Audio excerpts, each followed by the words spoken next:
The alchemy of the sacred, a confession on flesh and divinity. I walk through the modern city, and I hear the echo of the words you spoke. They ring off the pavement like dropped coins. Sex got a price today? Damn right it does. I look at the glowing screens of the passersby, the blue light illuminating faces hungry for dopamine. I see the apps, the premium swipes, the digitized meat market, where souls are flattened into pixels and sold to the highest bidder. You are right. In the streets, in the clubs, in the silent desperation of the bedroom, it has become a transaction. It is a hustle. I see the players you describe, the men and women operating like predatory algorithms, sweet talking for status, extracting security, draining the life force before the inevitable dump. It is a world of double talk, a 1984 of the heart, where connection is a euphemism for extraction. It is a deal, and if you don't know the cost, you are the product. But as I stand on this corner watching the commerce of bodies, I feel a profound aching dissonance. My mind revolts against this reality, not because it isn't happening, it is undeniably happening, but because it is a lie. It is a collective hallucination. We are like kings and queens suffering from amnesia, dressed in rags, trading diamonds for glass beads, having forgotten the treasury we carry in our blood. We have forgotten our humanity. We have forgotten our very souls. And in this forgetting, we have taken the most terrifying, powerful, and godlike capability bestowed upon a creature, the power to create life, and reduced it to a speck of sand. I retreat from the street corner into the library of my mind, seeking the counsel of the dead who saw more clearly than the living. I ask, what is this act truly? I hear Heraclitus, the weeping philosopher of Ephesus. He whispers to me of harmonia, the harmony that arises only from tension. He holds up a bow and a lyre. Without the tension of the string pulling against the wood, he says, there is no arrow and there is no music. In the transactional view, the other, the partner, is an object to be consumed or a fortress to be conquered. But in the Heraclitean view, the man and the woman are the cosmic tension. We are the opposites. We are the paradox of the bow. The friction between us is not a hustle, it is the energy that drives the universe. When a man and a woman come together in truth, they are not making a deal, they are reenacting the fundamental physics of reality. They are resolving the tension of existence into a singular moment of unity. To treat this as a quick ego hit is to use a Stradivarius violin as a fly swatter. It works, perhaps, but it is a profanation of the instrument's purpose. The asshole on the street plays dumb as a fox, but he is also deaf to the music.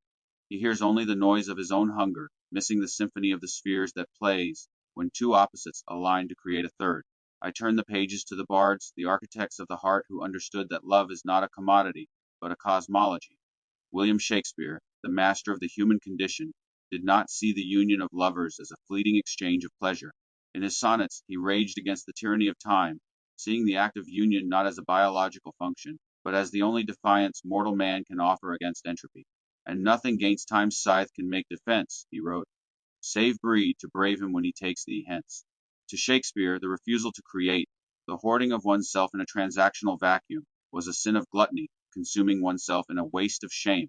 The modern player thinks he is liberated, but the bard would recognize him as the miser, the profitless usurer, who, having trafficked with himself alone, leaves no legacy but dust. And what of Dante?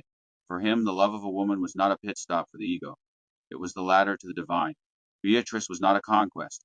She was the catalyst that propelled him through the spheres of hell and purgatory to the very face of God. The romance that the modern world mocks as antiquated is in truth the recognition that the other is a portal.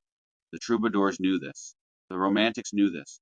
To reduce this celestial navigation to a swipe is to burn a map to heaven, because you are too lazy to climb. The transaction is anti-poetic. It fights for nothing, builds nothing, and leaves nothing behind. The romance is the rebellion. I cast my mind further east, seeking the silence of the Tao. I see the symbol of the yin and the yang swirling in eternal motion. In the modern hustle, sex is a conquest, a straight line of desire seeking a target.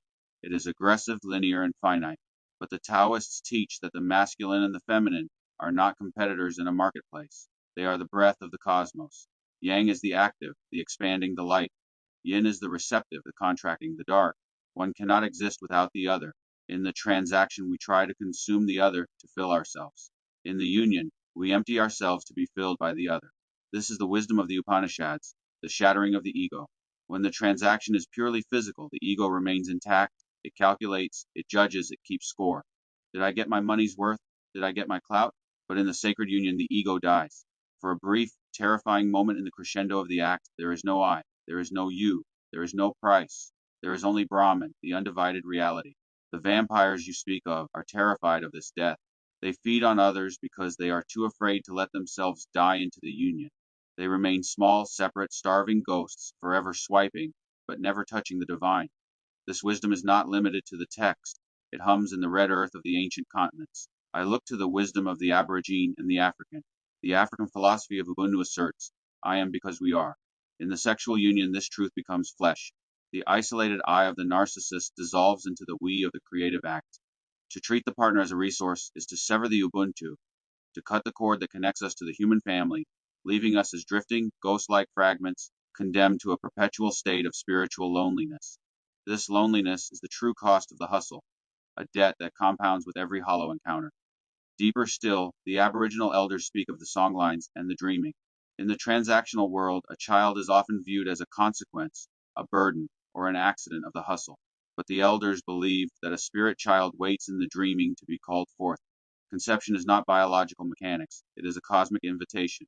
The act of sex is the corroboree that thins the veil between the spirit world and the material world, allowing a soul to step through. The Lakota speak of the sacred hoop and Mitakuye all are related. The union of man and woman is the closing of the hoop, the microcosm of the macrocosm. To bring a transactional mindset into this circle is to pollute the stream of time itself. It is to insult the ancestors who stand watching. When I think of the dating apps selling love, I see a severance from this lineage. We have cut the telephone wires to the dreaming.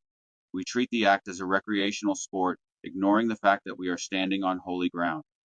We are playing with the very fire of the ancestors, treating it like a disposable lighter.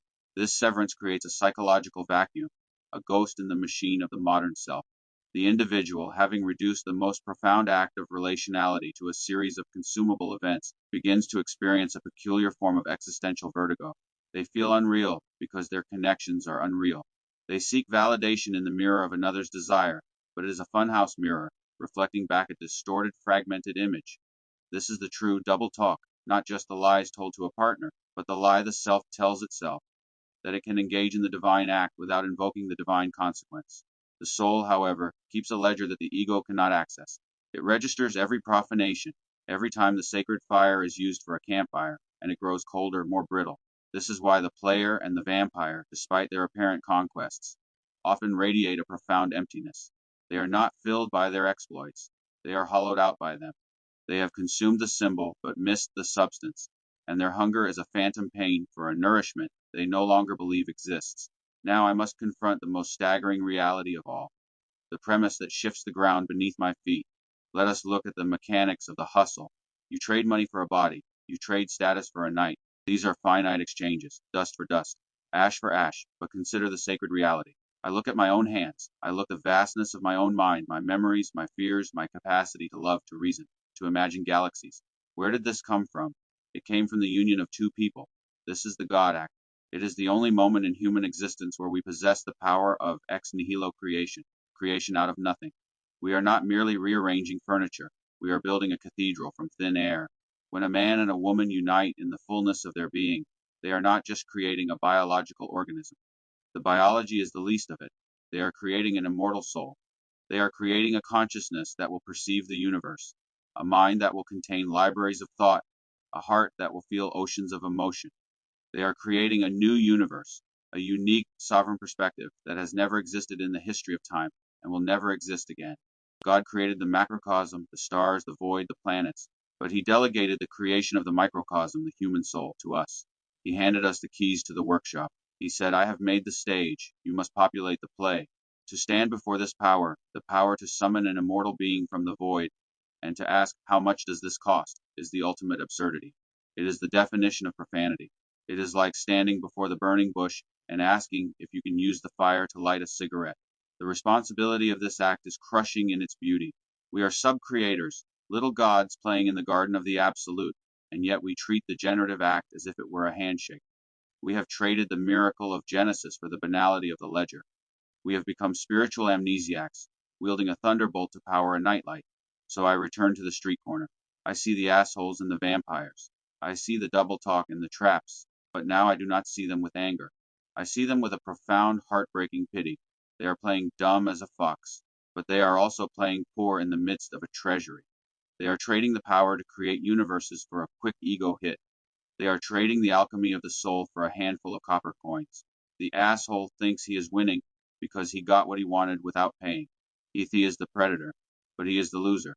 He has engaged in the act, but he has missed the miracle. He has eaten the menu, but he has not tasted the meal. He remains trapped in the 1984 of his own making, a small gray world where nothing is real and no one is truly known. The vampire thinks she is winning because she drained him dry, but she is still thirsty. She will always be thirsty, because you cannot drink life from another. You can only generate it through union. She is a black hole, collapsing in on herself, forever consuming, never creating. I walk away from the market. I return to the quiet of my own home. I look at the space between the man and the woman not as a deal to be negotiated, but as a chasm to be bridged. I realize that to reclaim our humanity, we must reclaim this act. We must wash the mud of the marketplace from our minds. We must remember that we are alchemists. When we approach the other, we are not approaching a vendor. We are approaching a co-creator. We are approaching the other half of the divine mystery. We are engaging in the Heraclitean tension, the Taoist dance, the Aboriginal dreaming, the Shakespearean defiance of time.